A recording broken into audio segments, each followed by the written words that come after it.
នាងបងប្អូនទៅកន្លែងហ្នឹងទៅមិនមែនតែកន្លែងខ្ញុំមួយទេ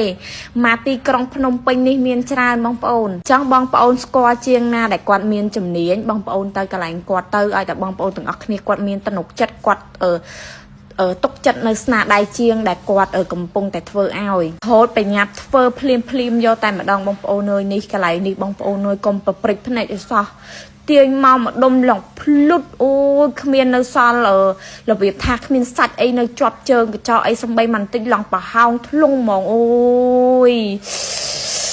គល់ធំណាស់បងប្អូនអើយដល់ប៉ុណ្ណាណៃអានេះមិនមែនគល់ទេបងប្អូនគឺកញ្ចក់គាត់យកតែម្ដងយើងប៉ះទៅជើងគាត់សឹងថាអត់ជាប់ទេជាប់ទៅខាងមុខបន្តិចទេកញ្ចក់របស់គាត់នឹងគឺខោងខ្ទេចអស់ហើយបងប្អូនគឺសាច់ស៊ីខ្ទុះស៊ីអស់លេងហើយអញ្ចឹងម្ចាស់ជើងគឺគាត់ចង់ឲ្យកាត់ទាំងអស់ដកកញ្ចក់នឹងចេញហ្មងគឺគាត់អត់ຕົកទេចាຕົកគឺគាត់ធ្វើຕົកពេលដែលយើងកាន់ខាងមុខគាត់ហ្នឹងគាត់ថាគាត់ឈឺខ្លាំងតែពេលដកចេញទៅគាត់ថាស្លាស់ស្រួលនេះបងប្អូនអើយកន្លែងនេះគឺគួរឲ្យអញ្ញើតិចណាបងប្អូនចឹងបងប្អូនទាំងអស់គ្នាដែលគាត់